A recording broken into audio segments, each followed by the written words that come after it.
Oi, oi, meus amores! Sejam bem-vindos e bem-vindas a mais aqui o vídeo do canal. Meu nome é Pamela Paredes e no vídeo de hoje vamos bater um papo sobre as problemáticas que tiveram na capa da Veja São Paulo, na edição especial de aniversário de São Paulo. Tá curioso, tá curiosa pra saber quais foram os babados disso tudo? Então, deixa aquele like maravilhoso aqui, não esquece de se inscrever e vem comigo.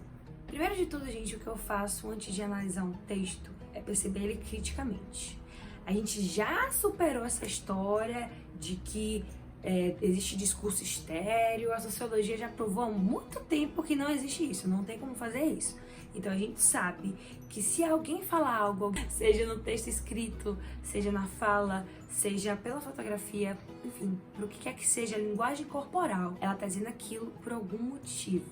Um dos pontos que eu gosto bastante de perceber é quem está falando aquilo, para quem está falando, como está falando e o que está falando também, que é muito importante a gente saber o que a pessoa está falando também, né? A gente não pode simplesmente chegar e analisar uma fala do nada. Chegou a falar aqui e do nada eu vou chegar a analisar o que está escrito. Não é assim.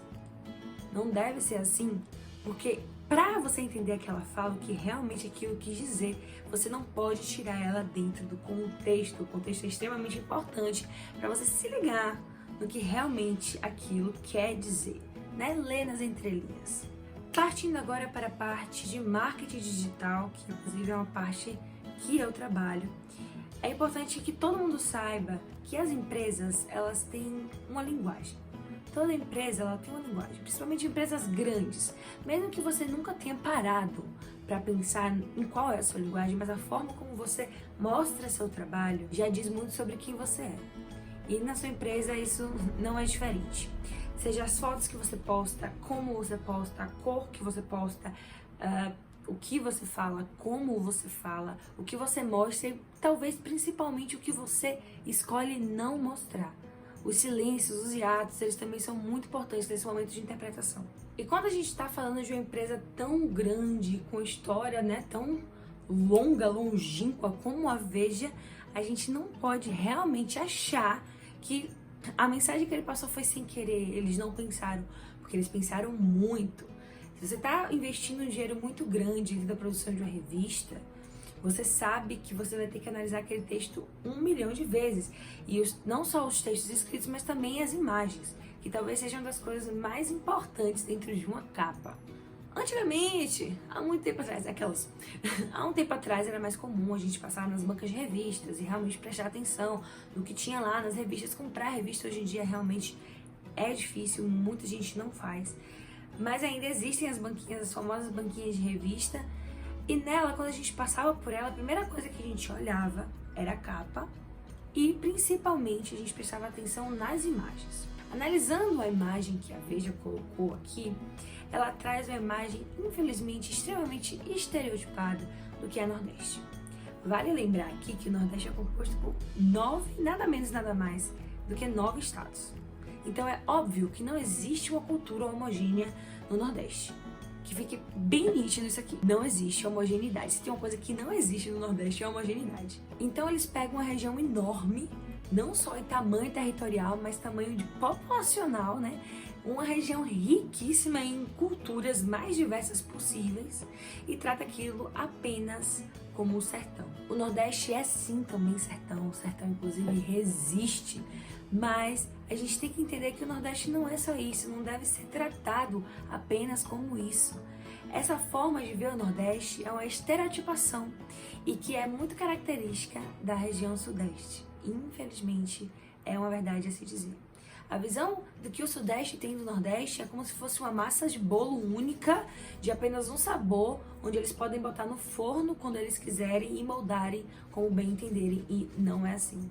Outro ponto importante, analisando aí essa capa de meu Deus, é quem são essas pessoas que estão aí? Gente, eu não tô aqui querendo falar do mérito desses profissionais de forma alguma, mas eles foram escolhidos a dedo para estarem nessa capa. E por que eles escolheram essas pessoas? Quem são essas pessoas? Quais são os fenótipos dessas pessoas? Tem diversidade? Chega aqui com a tia. Você realmente acha que aquilo é pluralidade? Pluralidade? Não é. Terminando de analisar a imagem dessa capa, com várias referências ao sertão do Nordeste, tanto dos móveis que eles estão sentados, quanto das plantas, quanto da cor também do fundo, você perceba também a cor do fundo, é muito característica. Depois de analisar tudo isso, a gente vai para uma parte que também é extremamente importante, dentro da capa, que é a escrita.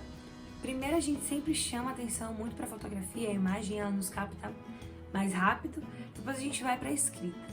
Dentro dessa escrita tem hierarquias e eles deixaram muito nítido o que era importante de ser lido.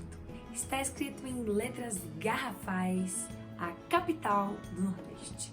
E quais são as problemáticas dentro desse processo específico? E a gente volta à questão de que o Nordeste ele é uma região dentro do país composta por 9 estados e a revista se refere a São Paulo como a capital dessa região. Eu não sei se mudou, mas até onde eu sei, cada estado tem a sua capital e o Brasil tem o Distrito Federal. Até então é isso. Eu não estava sabendo que as regiões agora estavam tendo cada uma, né, a sua capital. Não estava sabendo isso até então. Uma metáfora extremamente mal colocada, mal feita, de muito mau gosto. Ou, na verdade, bem colocada. Por que eu digo bem colocada? Porque eles sabiam bem o que eles estavam querendo dizer. Então, para a intencionalidade deles, era aquilo mesmo. Quando você fala que alguma cidade é capital de uma região, você está reforçando esse estereótipo, mais uma vez, é sempre pautado em estereótipos, de que o Nordeste, ele é resumido apenas a Bahia, é resumido apenas um estado. Eles não entendem realmente a complexidade disso. Já está erradíssimo, né? Isso a gente já foi discutido aqui. Porém, quando eles falam que São Paulo é a capital do Nordeste, ele está dizendo assim, vocês não são nada. Quem é alguma coisa é São Paulo. E São Paulo é tanto que mesmo não sendo da sua região, ela ainda é um exemplo, ela ainda é uma representação da sua região.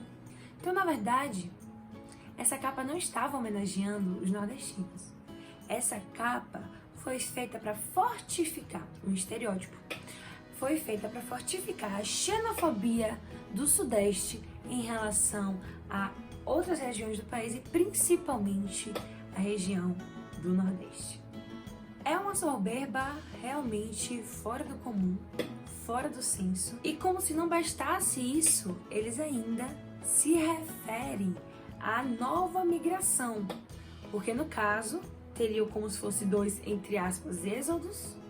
E um desses êxodos, agora que é esse novo, que é esse que é o Bambambam, Bam Bam, que é o que está revolucionando a cidade de São Paulo, que seria o importante. Mas eles esquecem do primeiro êxodo que foi feito, das pessoas que saíram das suas casas, deixaram as suas famílias em busca de uma condição de vida melhor. Pessoas não saíram da Bahia, de Pernambuco, do Ceará, porque elas estavam infelizes, não gostavam dos seus estados, não gostavam da sua casa, mas porque eles não tinham outra opção.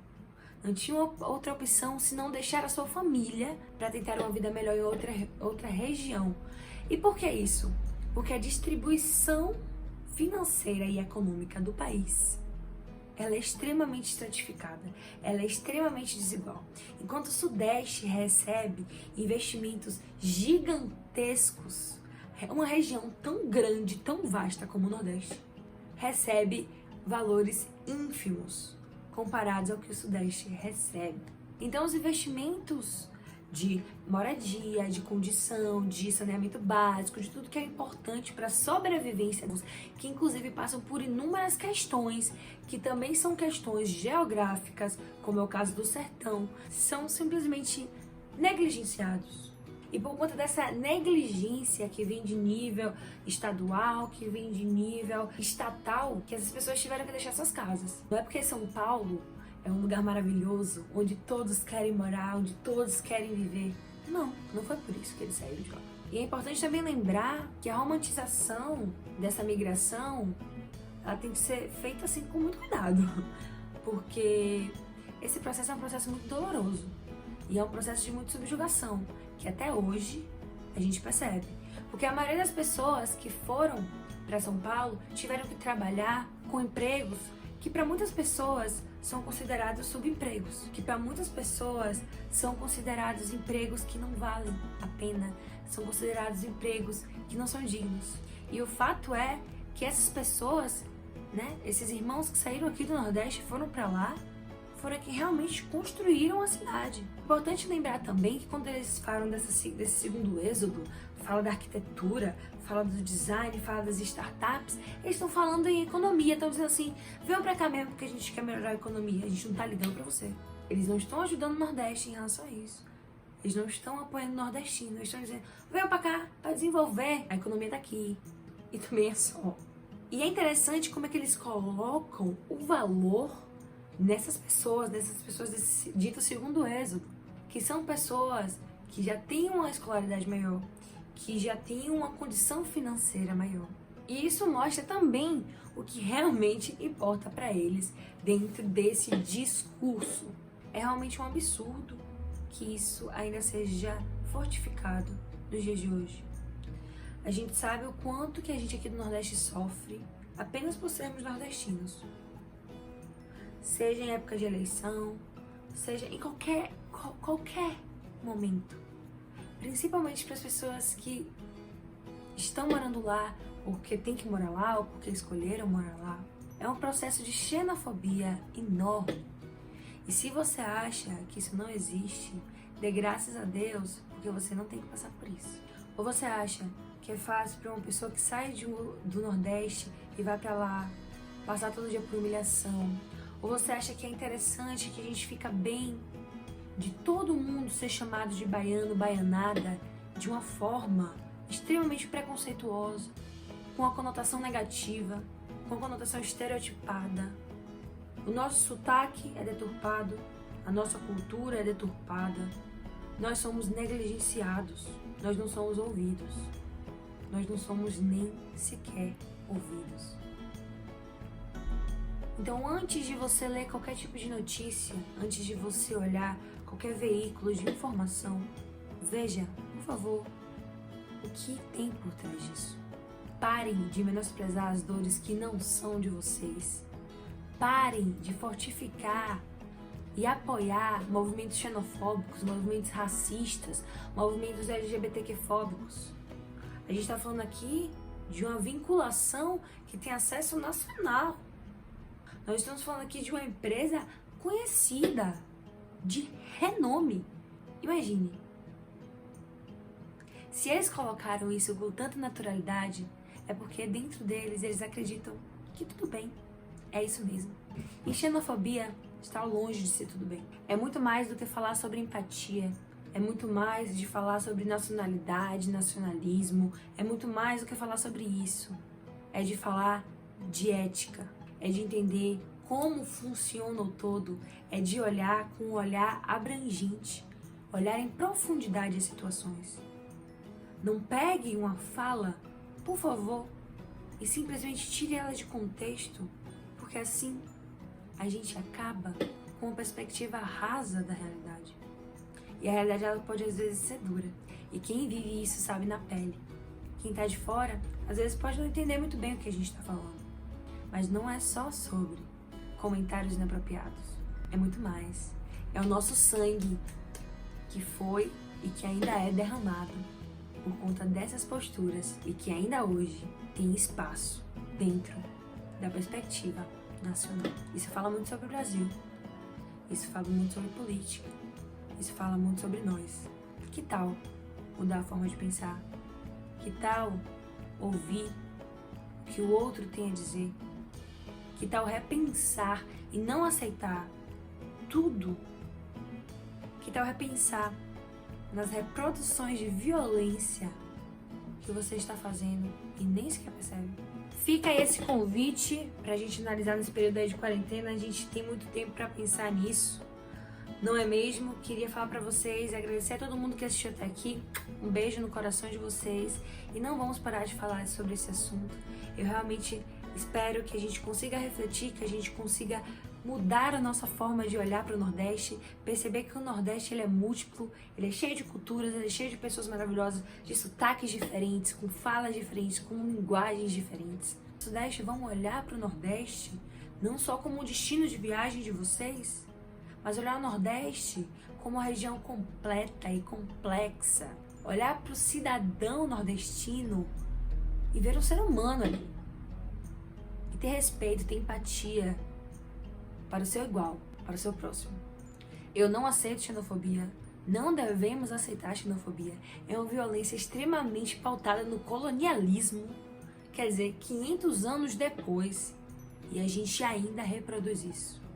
Brasil, sabe aquela propaganda muda Brasil? Muda Brasil, tá na hora, já deu a hora do negócio da mudança, né? Então é isso, convido vocês a repensarem, a reverem as questões, pensarem um pouquinho nessa capa e como as próximas capas, as próximas notícias que você vai ver aí, você pode interpretar de uma outra forma, você pode analisar de uma forma mais complexa em profundidade. Agradeço a todo mundo que esteve até aqui, que assistiu, espero realmente que vocês tenham gostado dessas reflexões.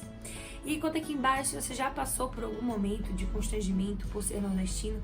Eu sei que infelizmente tem muitas histórias, mas se vocês quiserem compartilhar, é muito importante a gente abrir esse espaço para discussão. Se vocês conseguiram ver dentro dessa capa algumas outras questões que eu não abordei aqui, coloca também aqui embaixo que vai ser massa conversar um pouquinho mais com vocês. Beijo no coração de vocês e até mais!